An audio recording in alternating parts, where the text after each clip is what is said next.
안녕? 오늘은 첫나라를 연 단군 왕검 읽어줄게요.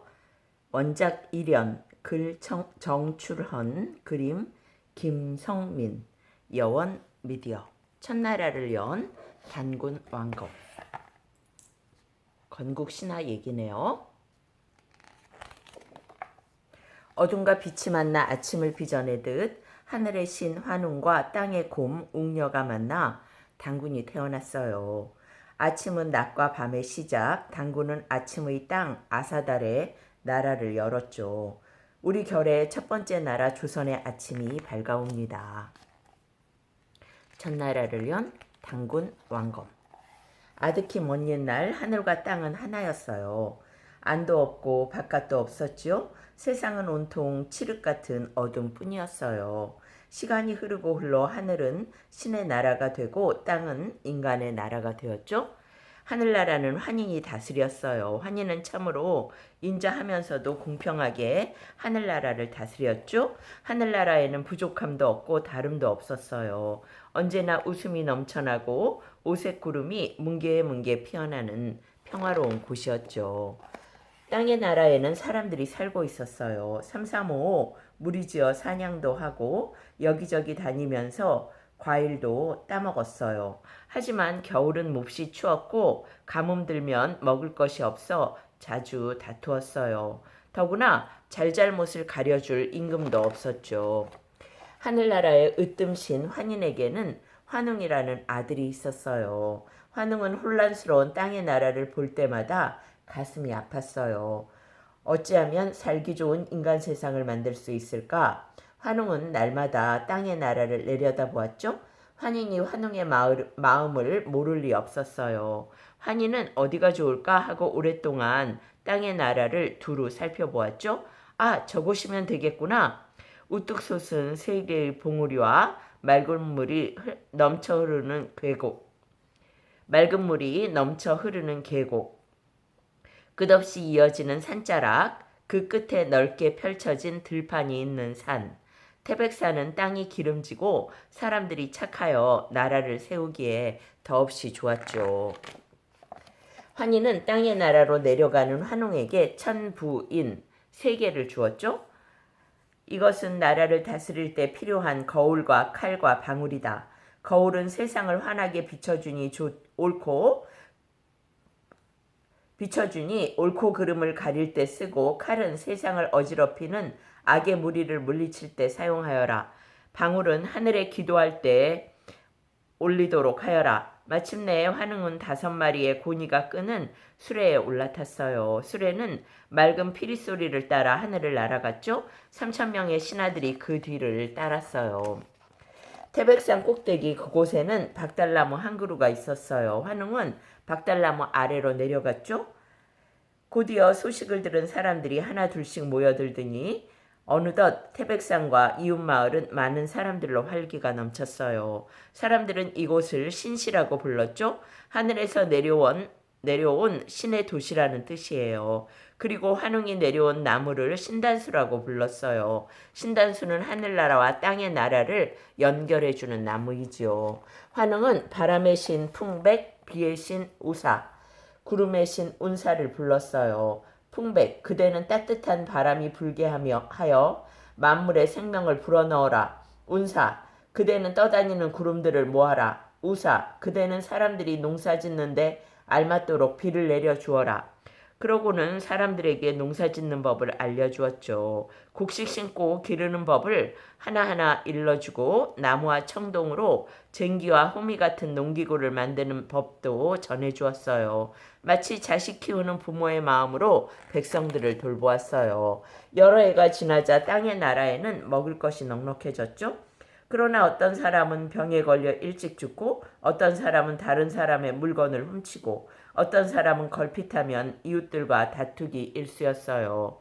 환웅은 병에 걸리지 않는 법, 오래 사는 법, 잘잘못을 가려내는 법 따위에 사람들이 지켜야 할 360가지 일을 정했어요. 그러자 인간 세상이 하늘나라처럼 넉넉하고 질서 있는 곳으로 바뀌어 갔어요. 신시가 살기 좋다는 소문은 빠르게 퍼져나갔어요. 이즈음 곰과 호랑이가 같은 굴에 살았는데 날마다 신단수 아래 와서 간절히 기도했죠. 인간 세상에서 살고 싶습니다. 부디 저희를 사람으로 만들어주세요. 환웅은 곰과 호랑이의 소원이 너무나 간절하여 차마 거절할 수 없었죠. 환웅은 곰과 호랑이에게 쑥 한 다발과 마늘 20개를 주며 물었어요. 100일 동안 햇빛을 보지 말고 이것만 먹고 지낼 수 있겠느냐? 그렇게만 한다면 사람이 될 수 있으리라. 곰과 호랑이는 햇빛이 전혀 들지 않는 깊은 굴을 찾아가서 쑥과 마늘만 먹으며 지냈어요. 하루가 지나 이틀이 되고 열흘이 지나 보름이 되었죠. 점점 지쳐가던 어느 날 호랑이는 결국 참지 못하고 굴 밖으로 뛰쳐나갔어요. 홀로 남은 곰은 배고픔에 외로움까지 참아야 했죠. 그 고통은 이루 말할 수 없을 정도였지만 곰은 참고 또 참아냈어요. 21일이 되던 날 갑자기 굴 속으로 한 줄기 빛이 스며들었어요. 그러자 신기하게도 곰의 몸이 서서히 여인의 몸으로 변해갔죠. 여자가 된 곰을 사람들은 웅녀라 불렀죠. 웅녀가 바라본 세상은 너무나 보기 좋았어요. 그러나 기쁨도 잠시. 웅녀는 아기를 갖고 싶었지만 혼이 날 사람이 없었죠. 웅녀는 매일 신단수 아래에서 아기를 갖게 해달라고 기도했죠. 웅녀의 간절한 기도는 환웅의 마음을 움직였어요. 환웅은 웅녀와 혼인을 하였어요. 시간이 흘러 웅녀는 우람한 산에 아기를 낳았어요. 환웅과 웅녀는 기뻐하며 하늘에 감사기도를 올렸죠. 그리고 아기 이름을 단군이라 지었어요. 단군은 어려서부터 총명하고 어지러 사람들의 칭찬이 끊이지 않았어요. 세상을 다스릴 임금으로 손색이 없었죠. 단군을 따르는 사람들도 점점 늘어났어요. 환웅은 다시 하늘나라로 돌아갔죠. 단군이 환웅의 뒤를 이어 신씨를 다스리게 되었어요. 신씨는 여기저기서 모여든 사람들로 비좁고 북적거렸죠. 그래서 단군은 도읍을 평양으로 옮기고 나라를 새롭게 열었어요. 단군은 나라 이름을 조선이라 정했어요. 깨끗한 아침의 나라라는 뜻이죠. 조선의 아침은 이름만큼이나 맑고 고요했어요. 아침 해가 떠오를 때 조선은 마치 축복받은 땅처럼 눈부시게 반짝였어요. 단군은 도읍을 백악산 아사달로 옮겼죠. 단군은 환웅이 그랬던 것처럼 넉넉한 마음으로 백성들을 보살폈고 때마다 온 마음을 다해 제사를 지내며 하늘의 뜻을 물었어요. 백성들은 착하고 부지런하며 이웃과 서로 도우며 살았어요. 법을 잘 지켜 도둑이 없으니 밤이 되어도 문을 잠그지 않았고 단군은 이곳에서 1500년 동안 나라를 이어갔죠. 우리나라 최초의 나라 조선은 그 이름처럼 평화로웠어요. 단군은 또다시 장단경으로 도읍을 옮겨 나라를 다스렸어요. 그 뒤 후손들에게 나라를 물려주고 아사돌로 돌아와 신선이 되었죠. 그때 단군의 나이는 무려 1908세였어요. 지금까지 아주 오랫동안 단군의 나라가 이어져 오고 있답니다. 구조선의 건국신화 이쪽 볼까요? 정말로 단군의 아버지 환웅이 하늘에서 내려오고 곰이 사람이 되었을까요? 그럴 리 없죠. 그렇다면 단군 이야기를 어떻게 이해할까요?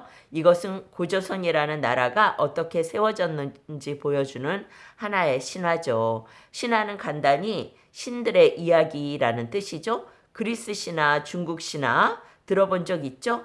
여기에는 여러 신들이 등장해서 인간이 살아가는데 중요한 것들을 가르쳐 주기도 해요. 신화는 옛날 사람들이 이 세상이나 인간, 문화들이 어떻게 생기게 되었는지 나름대로 설명하는 방식이죠. 어떤 나라의 기원에 대해서도 신화를 가지고 이야기하는 경우가 많아요. 역사가 오래된 나라들은 대개 신들이 등장해서 나라를 세운 이야기, 즉 건국 신화를 가지고 있죠. 단군 이야기는 바로 고조선의 건국 신화인 거예요. 동시에 우리 민족의 첫 나라의 시작을 신화로 전하는 거죠. 여기도 먼저 볼까요? 삼국유사를 쓴 스님이었죠. 일연이라고 하는 분이 고조선의 건국 신화인 단군 이야기를 우리 역사에서 처음으로 기록으로 남겨놓았죠. 하늘의 신과 땅의 곰이 결합한 이야기. 단군 신화는 단군 왕검이 세운 고조선이 성스러운 나라라는 것을 말해주는 이야기예요.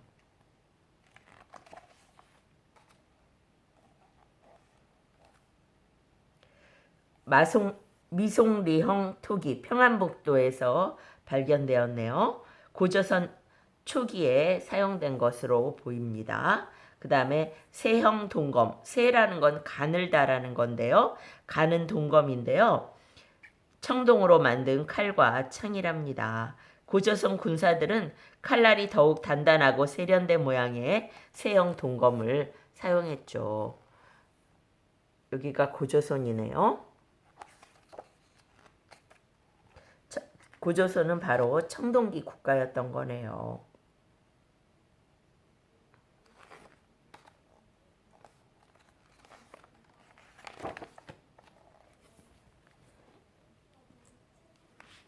오늘은 천나라를 연 단군 왕검 읽어드렸어요. 여기까지예요.